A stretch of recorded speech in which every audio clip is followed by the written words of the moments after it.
오늘 아침에 주가 쓰시겠다 하라 하는 제목으로 함께 은혜를 나눌까 합니다. 하나님이 우리를 어디에 쓰시기 위해서 부르시는 것을 우리가 콜링, 또 소명이라 사명이라 그렇게 부르고 있습니다. 어느 날 스펄전 목사님의 제자들이 스펄전 목사님께 찾아와서 목사님, 소명이 무엇입니까? 라고 그렇게 물었습니다. 그때 스펄전 목사님은 소명에 대해서 세 가지로 말씀을 하시는데요.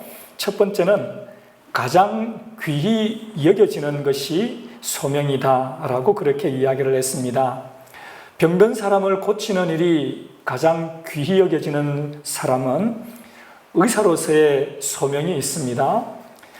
아이들에게 가르치는 것이 가장 귀하게 여겨지면 그것은 교사의 소명이 있는 것입니다.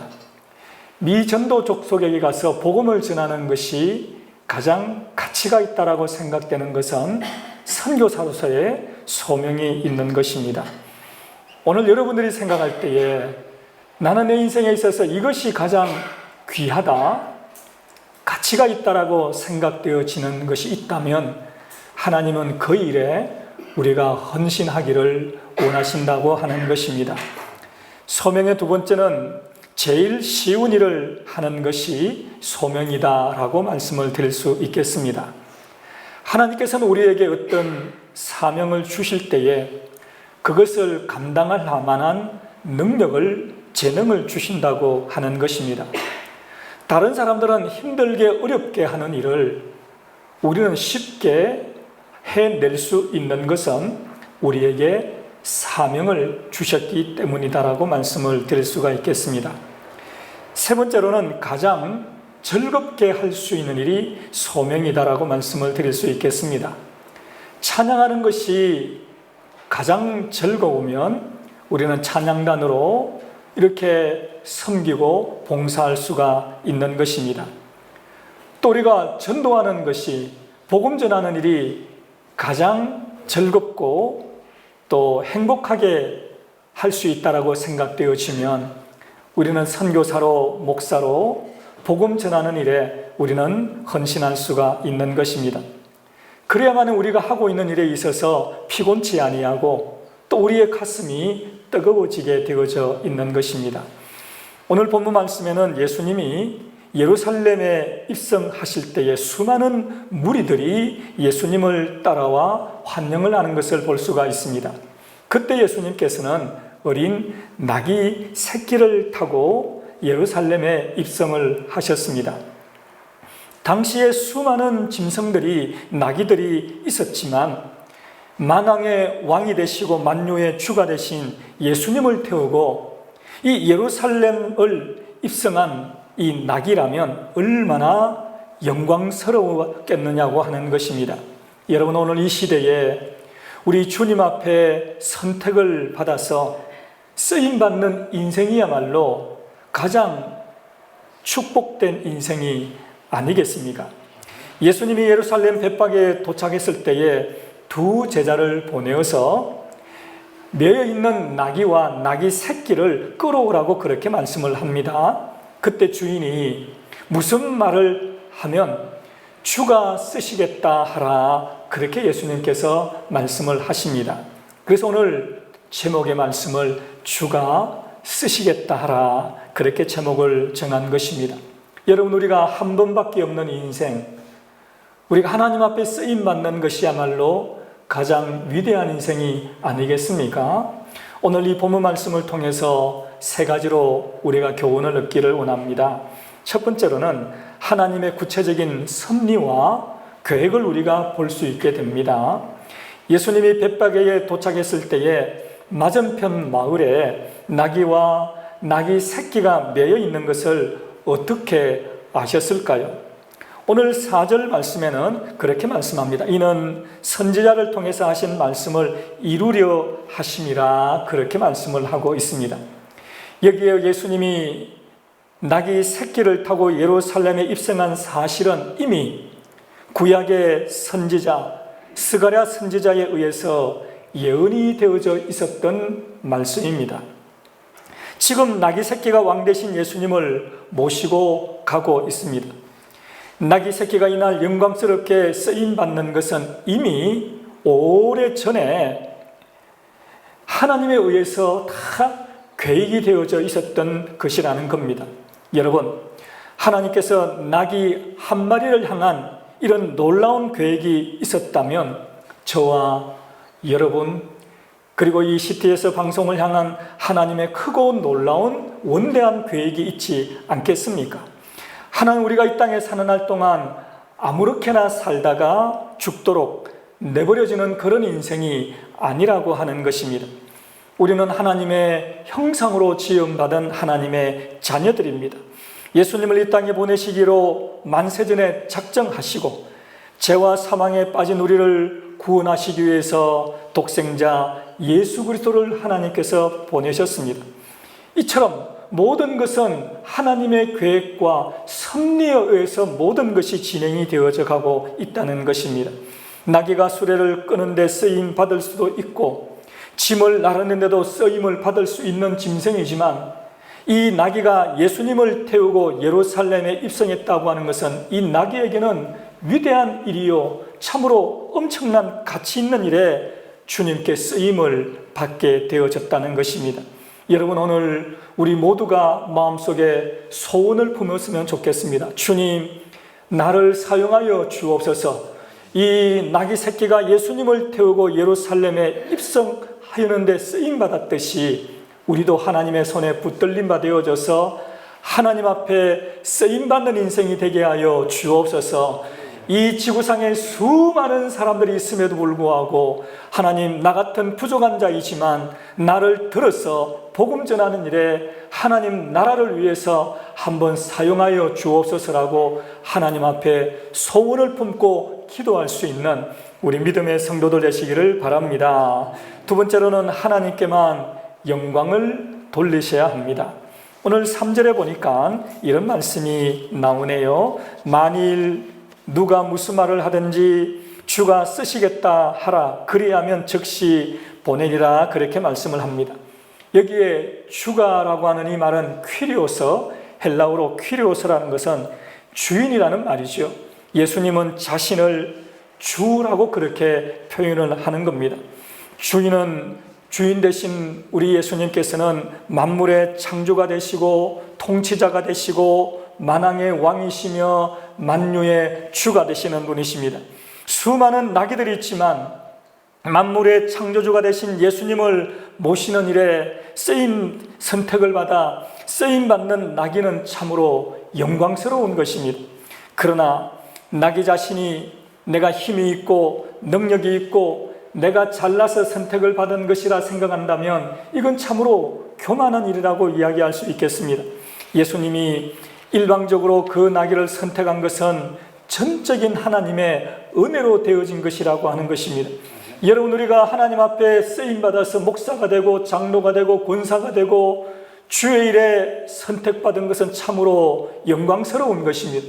내가 뭔가 잘나고 능력이 있어가 아니라 하나님 우리를 귀하게 여기셔서 우리를 이렇게 복음 전하는 일에 사용하여 주시는 줄 믿으시기를 바랍니다.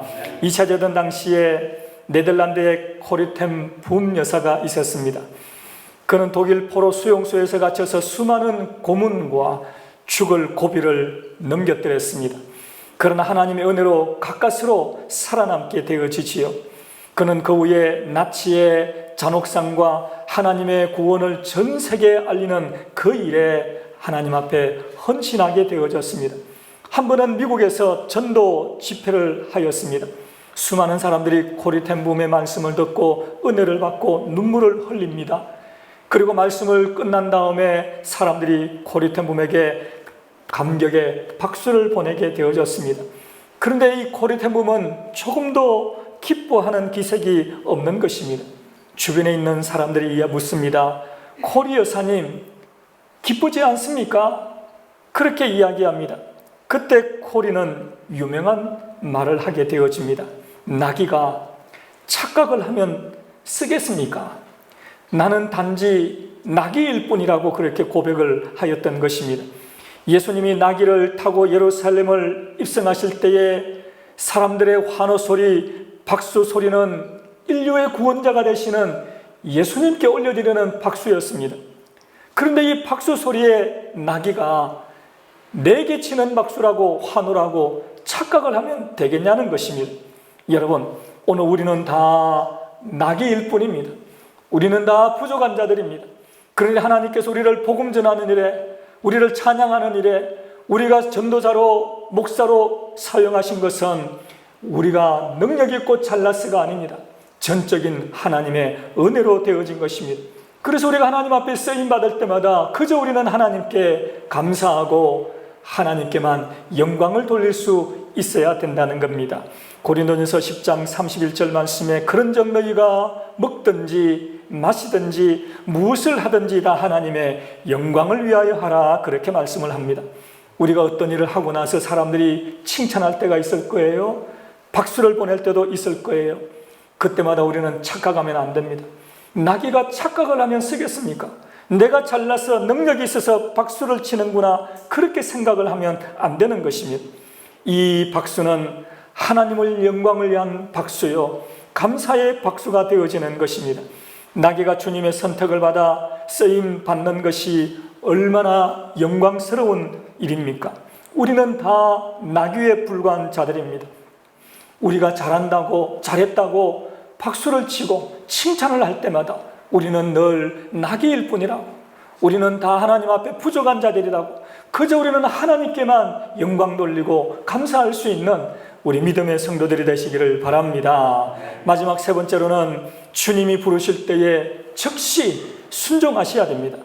오늘 3절 말씀에 그렇게 말씀합니다. 만일 누가 무슨 말을 하려거든 주가 쓰시겠다 하라, 그리하면 즉시 보내리라, 그렇게 말씀을 하고 있습니다. 오늘 나귀 주인이 주가 쓰시겠다고 했을 때 어떻게 선뜻 이 자기 나귀를 내어줄 수가 있었을까요? 이 주인은 그가 가진 이 나귀와 나귀 새끼는 내 것이 아니라 예수님의 것임을 그는 인정하였던 것입니다. 우리 주님은 우리에게 많은 것을 주셨습니다. 생명도 주시고 구원도 주시고 재물도 주시고 건강도 주시고 은사도 주시고, 그러나 이 모든 것의 주인은 내가 아니라 우리 하나님이시라고 하는 것입니다. 역대상 29장 11절 말씀에 여호와의 위대하심과 권능과 영광과 승리와 위엄이 다 주께 속하였사오니 천지에 있는 것이 다 주의 것이로소이다, 그렇게 고백을 합니다. 손양은 목사님이 공산당에 의해서 그 두 아들 동인과 동신이 모두 다 순교를 당해 죽어버렸지 않습니까? 그러나 손양호 목사님은 슬퍼하지 아니하고 낙심치 아니하고 이렇게 고백합니다. 내 두 아들을 미국에 유학을 보내려고 했는데 미국보다 더 좋은 천국에 갔으니 얼마나 감사한 일입니까? 하나님 감사합니다, 이런 고백을 했다고 했습니다. 여러분, 두 아들을 잃고서도 이런 고백이 가능했던 것은 이 두 아들이 내 아들이 아니라 내 소유가 아니라 하나님의 것이다라고 믿었기 때문에 이런 고백이 가능하였던 것입니다. 주인이신 우리 예수님이 쓰신다라고 할 때에, 우리를 부르실 때 우리는 즉시 순종할 수 있어야 됩니다. 오늘 성경에도 즉시 보내리라, 그렇게 말씀을 합니다. 오늘 나귀 임자는 주가 쓰시겠다고 했을 때에 즉시 보내었습니다. 즉시 순종했다는 말씀입니다. 여러분, 오늘 우리 주님께서 우리를 부르실 때에 우리에게 헌신하라, 충성하라, 봉사하라 라고 우리를 부르실 때에 환경을 따지고 나이를 따지고 상황을 따지면서 못하겠다라고 하면 하나님이 기뻐하지 않습니다. 주님이 부르실 때에 내 나이와 상황과 환경은 어려움에도 불구하고 즉시 순종할 때에 주님이 우리를 귀하게 보시는 것입니다. 여러분, 저는 신학교를 다닐 때에 참 어떤 때는 목사가 너무나도 힘들겠다라는 생각 때문에 신학교를 이렇게 다니다가 중간에 포기를 한 적이 있습니다. 그래서 그 다른 일을 하고 다른 계획을 할 때가 있었는데요, 그때마다 모든 것이 다 실패하고 그리고 생각대로 되어진 것이 아무것도 없었습니다. 그러나 주님의 뜻에 그대로 순종했을 때 시온의 대로가 열리듯이 저의 모든 목회 사역이 열려지고 목회에도 하나님께서 많은 축복을 베풀어 주신 것을 저는 경험하게 되어졌습니다. 내 생각과 내 방법을 하나님 앞에 내려놓고 그저 주님 말씀에 순종했을 때에 거기에서부터 하나님의 크고 놀라운 그런 것들을 저는 경험할 수가 있었던 것입니다. 지금도 주님이 우리를 부르시고 계십니다. 하나님의 위대한 사역에 우리 한 사람 한 사람에게 주님께서 말씀하십니다. 나에게 나를 위해서 헌신하라고 충성하라고 말씀하고 있는 것입니다. 오늘 우리는 한 번밖에 없는 이 우리 인생을 주님 앞에 드리면서 하나님 앞에 붙들림이 되어서 위대하게 아름답게 쓰임받는 우리 모든 믿음의 성도들 되시기를 바랍니다. 그리고 CTS 방송국과 우리 모든 직원들, 우리 모든 성도들 되시기를 주님의 이름으로 간절히 축원드립니다.